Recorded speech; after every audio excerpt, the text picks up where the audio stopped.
নমস্কাৰ বন্ধু বান্ধৱীসকল, আজি গৈ আছোঁ ৰাস চাবলৈ লেঙা আৰু এইটো দীঘেশ্বৰী মন্দিৰ এতিয়া পাৰ হ'লোঁ। এতিয়া গৈ আছোঁ ৰাতি মানে 7:30 বাজে এতিয়া।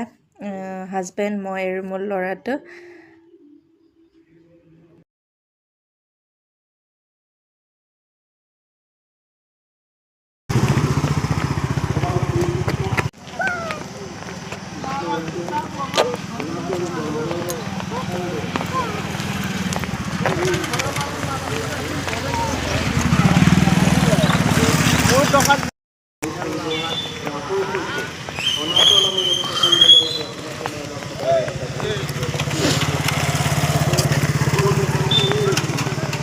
আজি আহিছোঁ লেঙাত ৰাস চাবলৈ, মই, মোৰ হাজবেণ্ড আৰু মোৰ ল'ৰাটো। এতিয়া গৈ আছোঁ অলপ।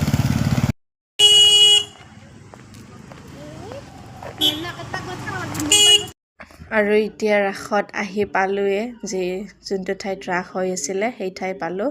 আৰু বহুত স্পীকাৰত গান বজি আছিলে, তাৰ কাৰণে মই ভইচ অভাৰ কৰি দিছোঁ ভিডিঅ'টোত, কাৰণ অলপমান গানৰ চাউণ্ড আহিলে কপিৰাইট হৈ যায় ভিডিঅ'বোৰত, তাৰ কাৰণে। আৰু কি হৈছে মানে লেঙাত মানে যোনখিনিত ৰাস হৈছে ঠাইটো বহুত ডাঙৰ এৰিয়া, তাৰ কাৰণে মানুহবোৰ ইমান আৰু ভিৰ যেন নালাগে আৰু মানে খোলা মঞ্চ একদম খোলা জাগা আৰু ইমান ভিৰ চিৰ নাই আৰু ইয়াতে মানে প্ৰত্যেক বছৰে বহুত ডাঙৰকৈ ৰাস হয়। অহা বছৰো আহিছিলোঁ, সেইবাৰো বহুত ডাঙৰকৈ ৰাস হৈছিলে, এইবাৰো আহিছোঁ। আৰু এৰিয়াটো বহুত ডাঙৰ, আপোনালোকে চাই থাকক ভিডিঅ'টো আগলৈ বলক। আৰু ৰাস বুলি ক'লে আমাৰ গোসাঁইবোৰে চবতকৈ ডাঙৰ, কাৰণ ৰাসত আমাৰ সকলো গোসাঁই মানে ধুনীয়াকৈ সজাই থৈ দিয়া হয়, আৰু সকলো গোসাঁয়ে ধুনীয়াকৈ সজাই পুৰাই থৈ দিছে।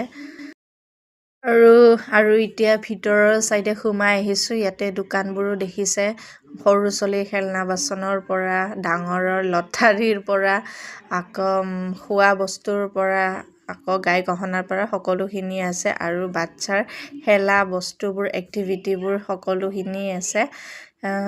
বাচ্ছাবোৰৰ যি খেলা এক্টিভিটিবোৰ সকলোবোৰ ইয়াতে খেলা আছে। আৰু